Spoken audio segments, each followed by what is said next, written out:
him? Has there been any change in who you're training with and anything like that? Same team. Same team. Derrick James, man.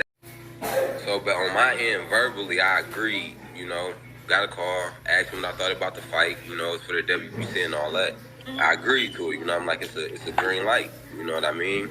So after that, me agreeing to it, I ain't never know what the money was. I ain't know none of that. So what happened was, once everything came about, I figured out what that money was, and I wasn't cool with it. You know what I mean? I wanted more.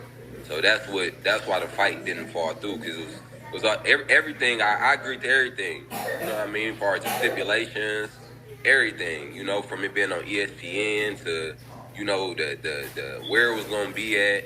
Like they were saying, it could have been in Vegas or it could have been where dude from. I agree to everything. The only thing I didn't agree with was that money. Okay, so don't make no sense to me. Okay, so it's the money. Now people are gonna take money for sure, because look. Okay. And that's another thing that's been killing me. People like just take the money. They like just take the money. This your first time getting paid $1 million and this and that. That $1 million ain't no fucking $1 million. Once you take out taxes, once you taking out them trainer fees and them fees you gotta pay. But the fans want to see the fight. You know what I mean? They want to see the fight, but they ain't understanding that a fight this big, a motherfucker gotta get paid. Can't one side just eat. I don't give a fuck what a nigga accomplished. Ain't one side just about to eat way more than the other. Shit, I didn't put in work too. You know what I mean? So at the end of the day, what I was asking for, it wasn't nothing that was outrageous that a motherfucker could have said, oh, I outpriced myself or none of that. Like what he was getting paid and what I asked for was reasonable. You know what I mean? So I just feel like the whole thing is like they could have just gave me what I asked for, you know what I mean? And it wasn't even nothing crazy. And then the fight could have happened. It was that simple. The fight could have happened. It's all about the money. So the fight could have happened. It was that simple. The fight could have happened. It's all about the money. So him going around telling people that you were asking for 50-50 is a lie. Man, that's cat. And if he was getting paid what he was getting, if he was getting paid what he say he was getting paid, Devin Haney offered him, from my understanding, they offered him like $8 million, right, to fight for undisputed. And then you got me, then you got our fight. We fighting for a vacant title. It's WBC, it's big, you know what I mean, but a vacant title, and then everything in his favor. You know what I mean? All I asked for was an extra little and they couldn't give me that, but. If he what he told me he was getting paid, if he was getting paid that, he capping about a whole lot. He capping about the money with Devin, what he said he was getting paid, and all that. You know what I mean? That's cap. If he was only getting $3 million, and I was getting the M, that's what he said he was getting. You know what I mean? That's cap. You feel me? Because if Devin Haney offered you $8 million, you talking with him. Didn't he say he got paid? He didn't got paid way more than that. Come on. We ain't gonna cap. I'm tired of niggas capping. For real. If he thinks that's how you know how big the fight is, and just like, come on, bro, like can't one side just eat? Everybody talking about he champion, he this and that. I understand that, and that's why I was already cool with taking less of, you feel me, the percentage. I was cool with that. I wasn't tripping. You feel me? Because I know, yeah, you got some straps at 26 and 30. You feel me? But bruh, you ain't did nothing at 35, bruh. You know what I mean? Like, I gotta get something. You feel me? I ain't going into no fight, no big fight like that, mentally not happy with my paper, and then two, everything in his favor. Come on, bro. That's me putting myself at a disadvantage right there. Come on now. Things to say, like, how do you feel? Like, what do you have to say about the things that he had to say about you?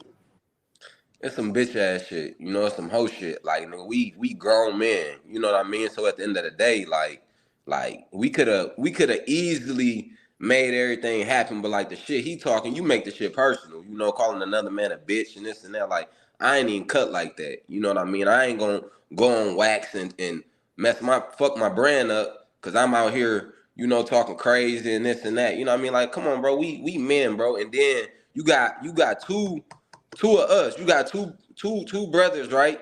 and niggas bashing each other. Come on, bro. You ain't even bashing them other folks like that. You feel me? You know, we love to tear each other down. You know what I mean? So Well, he's it is what it is. It is what it is. Fuck them. Hey yo, what up, Fight Worship Boy? Boxing Fanatic, I'm back with another one. So Frank Martin just cleared up the air about the fight was supposed to take place with him and Shakur Stevenson. He cleared up the air and he made everything seem more reasonable. Unlike Shakur Stevenson was trying to put it and make things seem like Frank Martin was ducking him. Hey yo, what up you guys? It's your boy Boxing Fanatic, back with some more boxing. Make sure you smash that like button. Don't forget to subscribe for the latest and greatest content. That wasn't the case. So I just finished watching Frank Martin do an interview, and Frank Martin basically, he laid it out all on the line. You know, how they was trying to shortchange that man, like I said in one of my videos before. You know, they tried to lowball that man, just like Bob Arum tried to lowball Keith Thurman when Keith Thurman got into it with Terrence Crawford, and Keith Thurman told Bob Arum to send him a contract, but make sure you got my money right. Did that contract ever come to Keith Thurman? No. So, and another thing Frank Martin, he made sense to and made reference to about, you know, how Shakur Stevenson gonna offer him some money when it's not even his belt. It's a vacant belt that they both are fighting for. So that's what didn't make sense to me. Like, how can he just come from 130 to 135, have one fight, and then they move him up? Now he's the I don't want to say mandatory, but they move him up so he can fight for the belt. Gervonta Tank Davis even say like he ain't did nothing at 135. Just like what Frank Martin said, he ain't did nothing at 135. Like, how can you offer me something? How can you offer me a percentage that, you know, it's not even like Frank Martin was saying about, and he made reference to with the Devin Haney situation, how Devin Haney offered him 25% and Devin Haney was getting a 75% out of 100. Now you break it down, Shakur Stevenson said they offered him $8 million, right? So the pot was $32 million. Devin Haney was getting 24. So you do 8.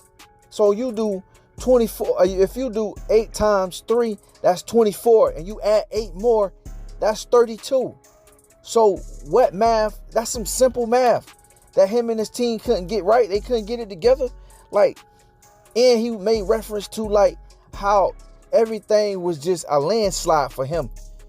It was set up for Shakur Stevenson, you know, to basically, you know, it was a win-win situation for Shakur Stevenson and a lose-lose situation for him. Like, my thing was, it should have been a 50-50 split all the way around the board, you know, for that vacant belt, because nobody owned the title. They stripped Devin Haney of the title because he going up to face Regis Prograis. He had that jump up, that leap to jump up to face Regis Prograis, because he had the green belt, which is the WBC, at 140 pounds. So Mauricio Suleiman, they stripped Devin Haney of the belt, which I talked about in the previous video, how, you know, I just think it's crazy that they can make 3%, make all this money, and they got all these belts in the weight class, and they still making money. But soon as a fighter fight for the belt, and then they fight for the belts and win the title, then they want to, you know, say God forbid if something happened to them, they want to strip them. They go up, they want to strip them. Bro, that's crazy. It just don't make any sense. So, and another thing Frank Martin alluded to and said was, like, why would you go on air and saying this and calling another man out of his name? Him. You know, like, if you're going to do that, So, say it to the Terrence man's Crawford, face. he's in the gym. Say it to the man's face. He's been in the gym. If you enjoy content like this and you want to see more, make sure you like, comment, and subscribe.